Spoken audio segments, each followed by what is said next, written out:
మన్నా TV ప్రేక్షకులకు నా వందనాలు. ఈ క్రిస్మస్ సందర్భంగా నిజమైన క్రిస్మస్ ఏంటో తెలియజెప్పే ఈ వర్తమానాన్ని మీరు విని, యేసుక్రీస్తు పుట్టినప్పుడు ఎలాగైతే నక్షత్రం వెలిగిందో అలాగే మీ హృదయాల్లో కూడా నిజమైన నక్షత్రం వెలగాలని, ఈ వర్తమానాన్ని విని ఆత్మీయ మేలు పొందాలని నేను కోరుకుంటున్నాను. దానియేలు గ్రంథము 12వ అధ్యాయము 3వ వచనాన్ని చూస్తే,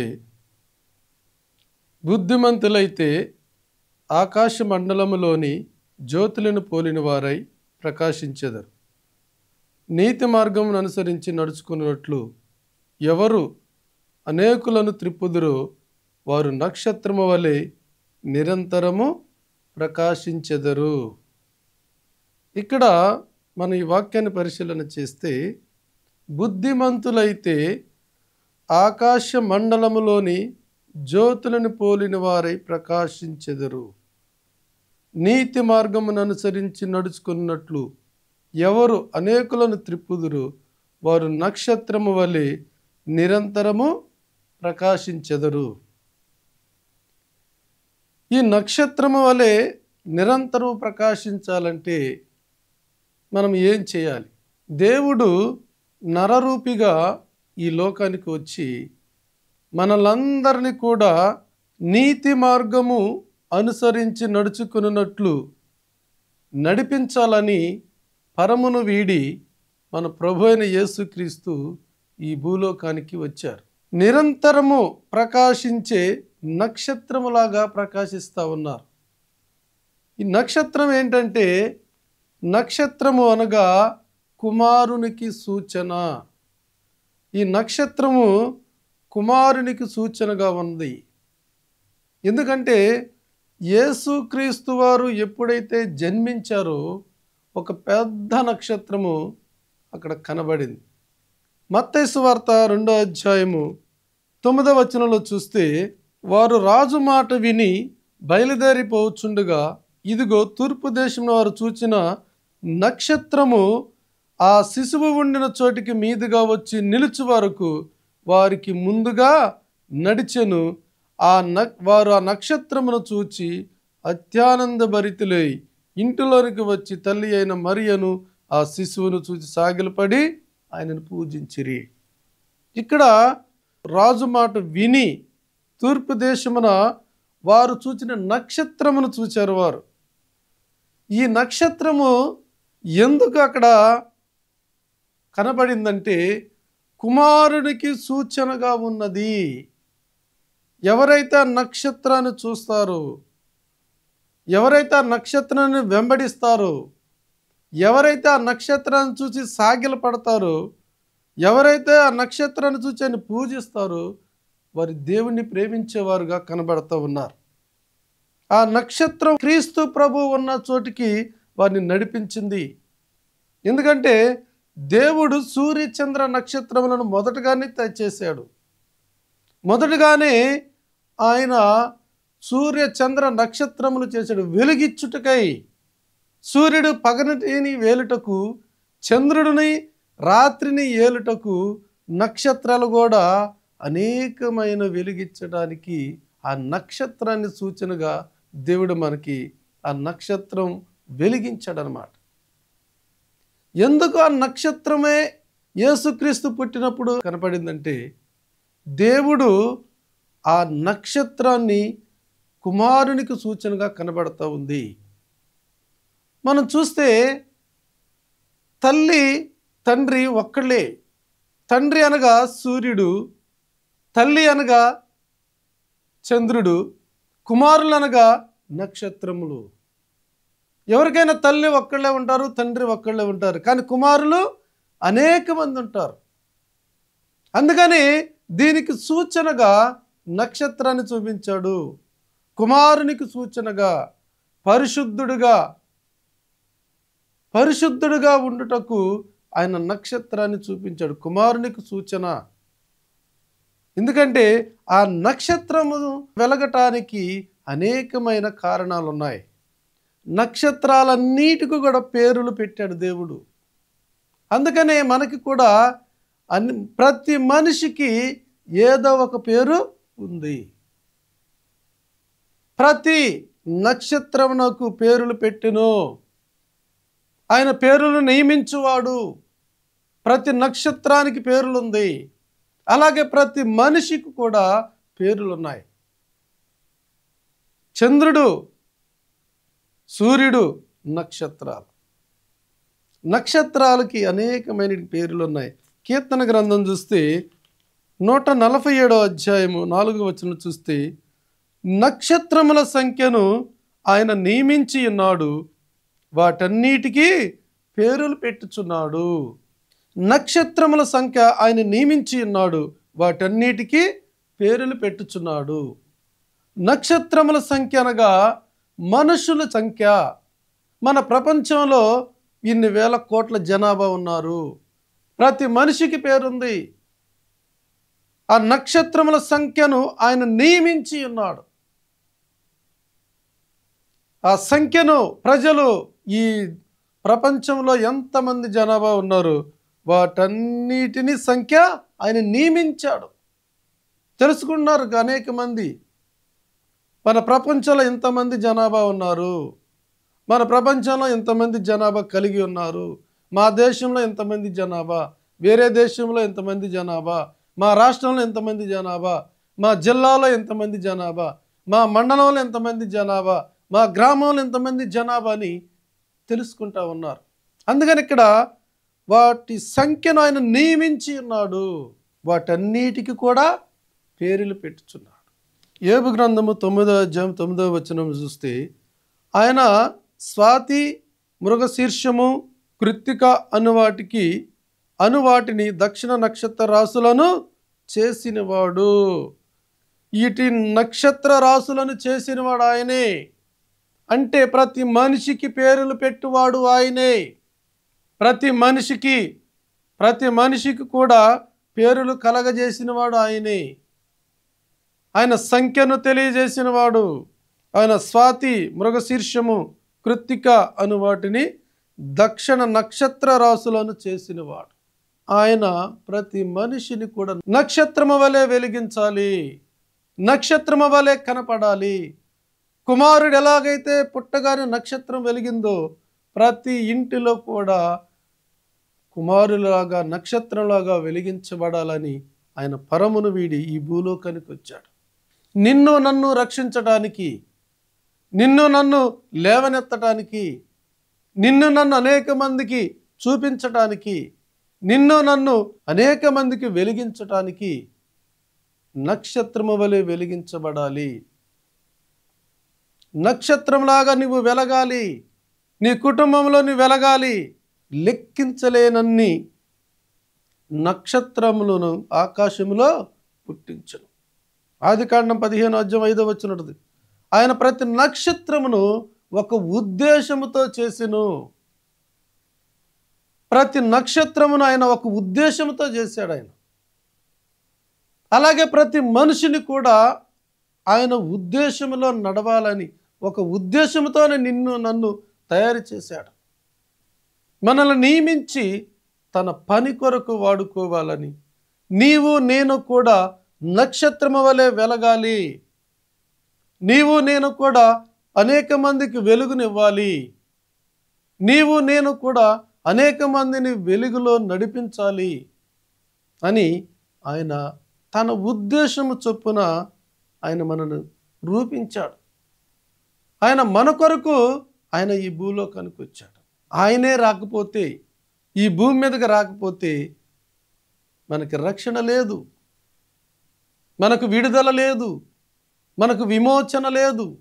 ఆయనను మనం ప్రేమించి తన ఉద్దేశము చొప్పున మనల్ని నడిపించాలని ఆయన కోరుకుంటున్నాడు. క్రిస్మస్ ఇవాన్స్ అనే ఒక గొప్ప దైవజనుడు 1766 సంవత్సరంలో శామ్యుయల్ జోయన్నా ఇవాన్స్ దంపతులకు డిసెంబర్ 25వ తారీఖున అనగా క్రిస్మస్ రోజున ఆయన పుట్టాడు. వీళ్ళు ఏం చేస్తున్నారంటే ఈయనకి ఏమి పేరు పెట్టాలని ఆలోచిస్తున్నారు. ఎందుకంటే ఆయన క్రిస్మస్ రోజున పుట్టాడు కనుక. క్రిస్మస్ రోజున పుడితే ఆయనకి ఏం పేరు పెట్టారంటే క్రిస్మస్ ఇవాన్స్.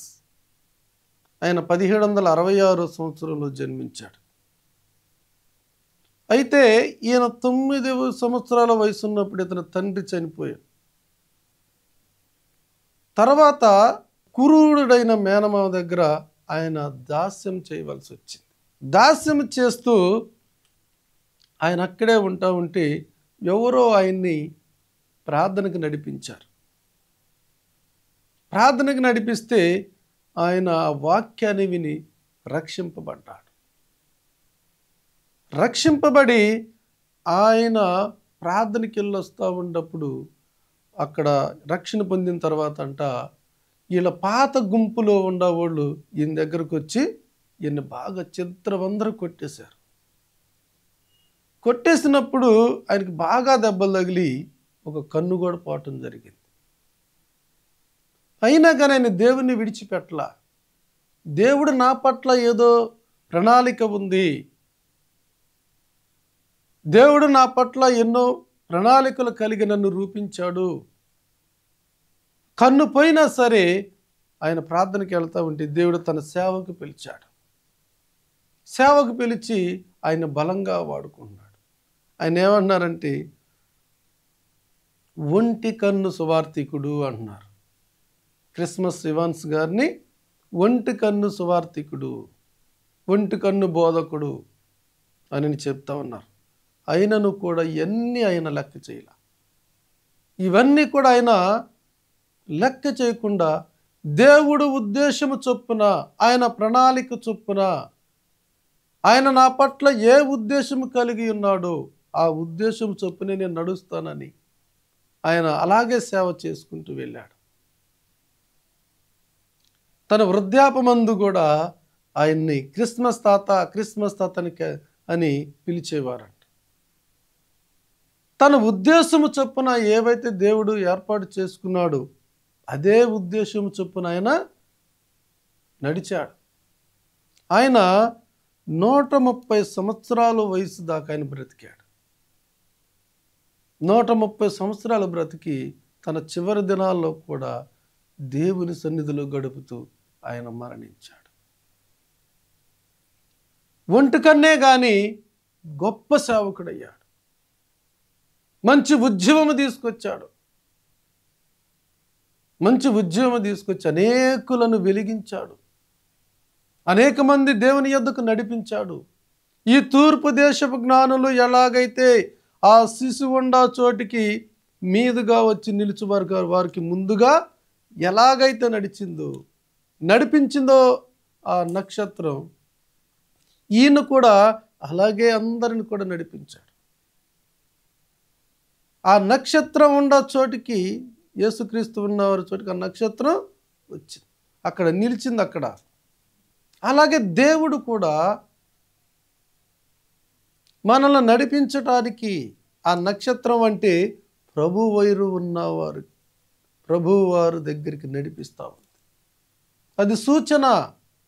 గొప్పవారు పుట్టారు, గొప్ప దేవుడు పుట్టాడు అని వారందరూ కూడా తూర్పు దేశపు జ్ఞానులు తెలుసుకున్నారు. శిశువు ఉన్న చోటికి ఎదురుగా వచ్చి అక్కడ నిలిచింది. ఆ నక్షత్రాన్ని చూశారు వారు. అలాగే క్రిస్మస్ ఇవాన్స్ గారు కూడా నక్షత్రము వలె ఆయన కూడా ప్రకాశిస్తూ అనేక మందిని దేవుని యొద్దకు నడిపించాడు. నిన్ను నన్ను ఒక ఉద్దేశము చొప్పున ఆయన ఏర్పాటు చేసుకున్నాడు. నిన్ను నన్ను కూడా ఆయన ఆ వెలుగులో నడిపించాలని, మనము కూడా ఆ వెలుగు ద్వారా అనేక మందిని నడిపించాలని ఆయన ఉద్దేశము చొప్పునే మనల్ని ఏర్పాటు చేసుకొని అని దేవుడు మనల్ని పిలుస్తూ ఉన్నాడు. బుద్ధిమంతులైతే ఆకాశ మండలంలోని జ్యోతులను పోలిన వారై ప్రకాశించాలని. బుద్ధిమంతులైతే జ్యోతులను పోలిన వారై ప్రకాశించెదరు. అనేకులను నీతి మార్గమును అనుసరించి నడుచుకున్నట్లు ఎవరు అనేకులను త్రిప్పుదురు వారు ఆ నక్షత్రము వలె నిరంతరము ప్రకాశించాలని. మనము కూడా ఆ నక్షత్రములాగా ప్రకాశించాలని దేవుడు మనల్ని ఎన్నుకున్నాడు.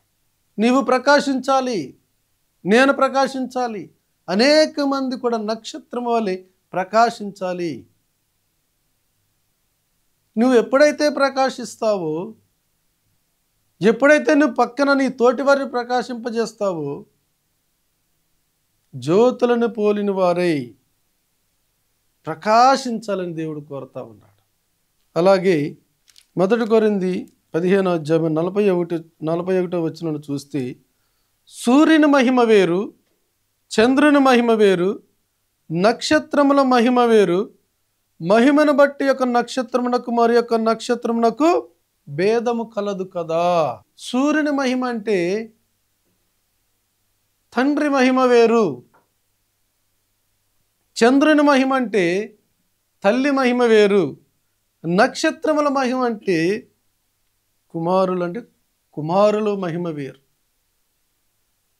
ఎలాగైతే సూర్యుడు తండ్రిగాను, చంద్రుడు తల్లిగాను, నక్షత్రములు కుమారులుగాను, వాటన్నిటికీ భేదములు కలదు కదా. కుమారులు అనగా ఈ ప్రపంచంలో అందరూ కూడా కుమారులే. మన ఆకాశం మొత్తం కలిపినా కానీ సూర్యుడు ఒక్కడే, ఆకాశం మొత్తం మీద చంద్రుడు ఒక్కడే. కానీ నక్షత్రములు అనేకములు ఉంటాయి, అనేకమైన నక్షత్రాలు ఉంటాయి. సూర్యుడు అనగా తండ్రి అంటే సహవాసము, తల్లి.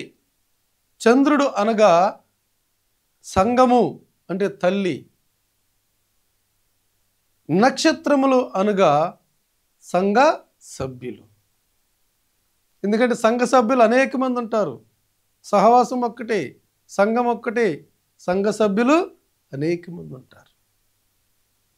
అందుకని ఇక్కడ సూర్యుని మహిమ వేరు, చంద్రుని మహిమ వేరు, నక్షత్రముల మహిమ వేరు.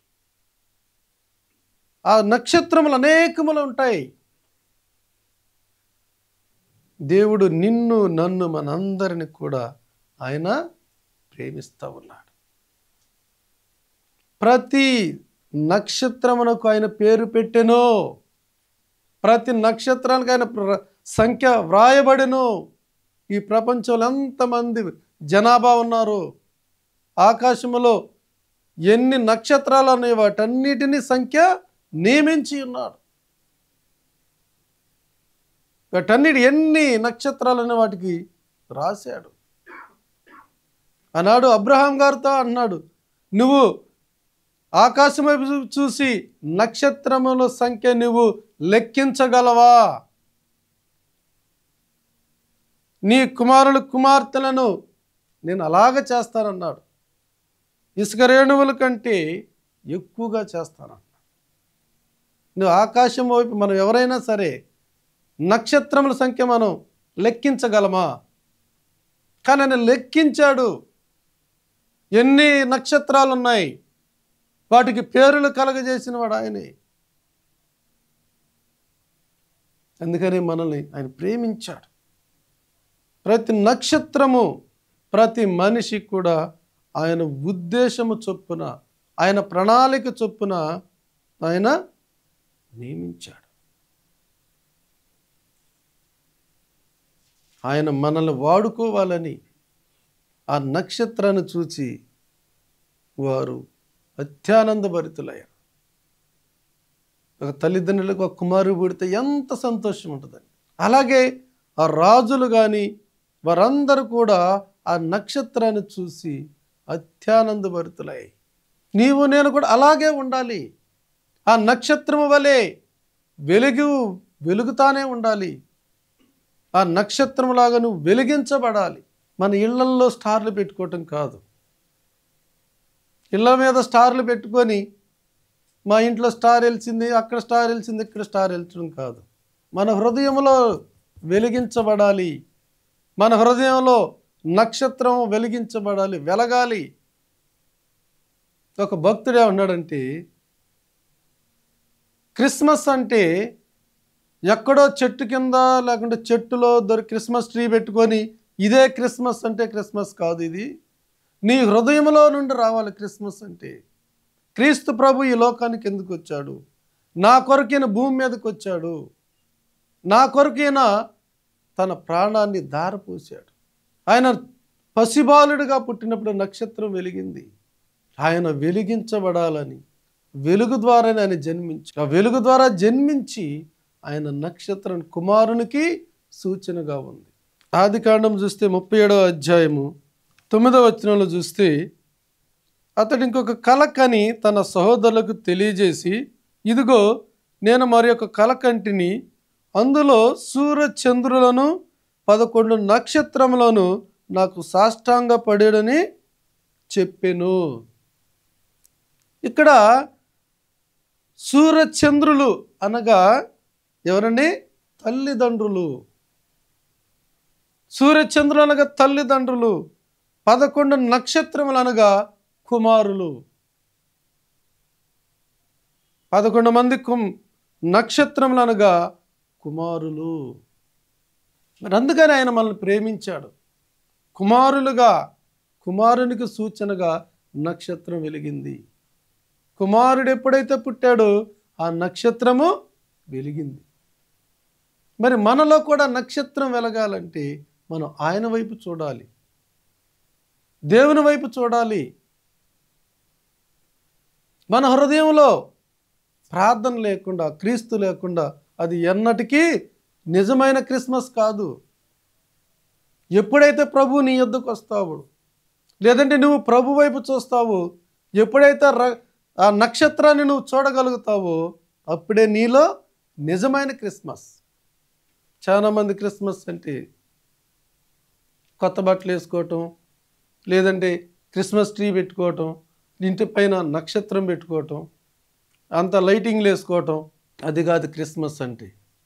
ప్రభు వైపు చూడాలి, నక్షత్రం వైపు చూడాలి, కుమారుని వైపు చూడాలి, ఆయన యొద్దకు రావాలి. వీళ్ళందరూ కూడా జ్ఞానులు, రాజులు అందరూ కూడా ఆ నక్షత్రం నడిపించింది ఆ శిశువు ఉన్న చోటు. నీవు కూడా నక్షత్రాన్ని చూసి, ఆ కుమారుని చూసి ఎప్పుడైతే కుమారుని దగ్గరకు వస్తావో అప్పుడే నీకు నిజమైన క్రిస్మస్. నీ హృదయంలోకి ఎప్పుడైతే కుమారుని ఆహ్వానిస్తావో, దేవుని ఆహ్వానిస్తావో అప్పుడే నీకు నిజమైన క్రిస్మస్.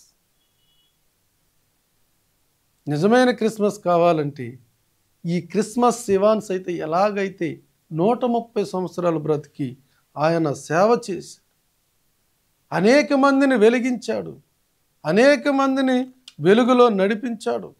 మొదటగా మనం చదువుకున్న మాట దానియేలు గ్రంథంలో చూస్తే, బుద్ధిమంతులైతే ఆకాశ మండలంలోని జ్యోతులను పోలిన వారై ప్రకాశించెదరు. నీతి మార్గమును అనుసరించి నడుచుకున్నట్లు ఎవరు అనేకులను త్రిప్పుదురు, వారు నక్షత్రము వలె నిరంతరము ప్రకాశిస్తారు. అలాగే క్రీస్తు ప్రభువు కూడా అనేకులను నీతి మార్గములో నడిపించటానికి ఆయన భూలోకానికి వచ్చాడు, నీతిని అనుసరించి నడుచుకున్నట్లు చేయటానికి. అలాగే మన ప్రభు వారు కూడా నిరంతరము ప్రకాశించే నక్షత్రము వలె ఉన్నారు. నువ్వు ఆయన వైపు చూడు, ఆ నక్షత్రం వైపు చూడు, ఆయనను అనుసరించి నడు, ఆయన వాక్యానుసారంగా నడు, ఆయన వాక్యానుసారంగా జీవించు.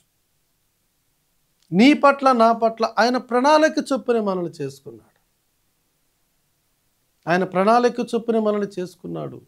ఆయన ఉద్దేశాలు, ఆయన తలంపులు, ఆయన ఆలోచనలు మన పట్ల ఎంతో పెద్దవిగా ఉన్నాయి, ఎంతో గొప్పవిగా ఉన్నాయి. నువ్వు కూడా ప్రకాశించాలని, నిన్ను వెలిగించాలని, కానీ నీవైతే కనుగొనలేకపోతున్నావు. ఆద్యందు వాక్యము, వాక్యమే జీవమును, ఆ వాక్యము శరీరధారి మన మధ్య నివసించును. ఆ వెలుగు లోకంలోనికి వచ్చును గాని అది గ్రహింపకుండెను. మనుషులు వెలిగించడానికే వచ్చింది అది. ఆ వాక్యము శరీరధారి అయి మన మధ్య నివసిస్తూ ఉంది. ఆ వెలుగు వలె శరీరధారి మన మధ్యకి వచ్చి వాక్యము మన దగ్గరికే వచ్చింది, కానీ మనము దూరంగా పెడతాం. ప్రతి సంవత్సరం మేము స్టార్ పెడుతున్నాం, ప్రతి సంవత్సరం ట్రీ పెడుతున్నాం, క్రిస్మస్ ట్రీ పెడుతున్నాం. నాకు అదే క్రిస్మస్ కాదు, నిజమైన క్రిస్మస్ అది కాదు. నీవు ఎప్పుడైతే వెలిగించబడతావో, ఎప్పుడైతే నువ్వు నక్షత్రాన్ని చూస్తావో, ఎప్పుడైతే నువ్వు కుమారుని దగ్గరికి వెళ్తావో, నువ్వు ఎప్పుడైతే వెలిగించబడతావో అదే నిజమైన క్రిస్మస్. మరి అలాగ దేవుడు ఉండాలని కోరుతా ఉన్నాడు. మరి దేవుడి చిన్న వాక్యం దీవించునుగాక. కృపామయుడు గొప్ప దేవుడా, నీ గణనామానికే నీకు వందనాలు తండ్రి. విన్న వాక్యాన్ని బట్టి నీకు వందనాలు తండ్రి. వాక్యం నాలో మాలో ఫలింపచ్చి, అవును ప్రభా, నక్షత్రము వల్ల మేము ప్రకాశించాలంటే ప్రభా నాయనా మేము నీ వైపు చూడాలి ప్రభా. నిజమైన క్రిస్మస్ మాలో రావాలి నాయనా. ప్రతి సంవత్సరం వెంబడి సంవత్సరం వస్తున్నాయి పోతున్నాయి కానీ ప్రభా మేము గ్రహించలేకపోతా ఉన్నాం తండ్రి. నిన్ను చూడలేకపోతా ఉన్నాం ప్రభా. దయతో మీరు కరుణించి ఈ దినము ప్రభా తండ్రి విన్న వాక్యములో ఫలింపచేయండి, మమ్మల్ని వెలిగించండి, నిన్ను చూసే వరంగా చేయండి, నీ వెలుగును చూసే వరంగా చేయమని ఈ క్రిస్మస్ దినాల్లో ప్రభా మీరే మాకు సహాయం దయచేసి మమ్మల్ని వెలిగించమని తోడై ఉండమని యేసు నామమును బట్టి అడిగి వేడుకుంటున్నాము తండ్రి. ఆమేన్.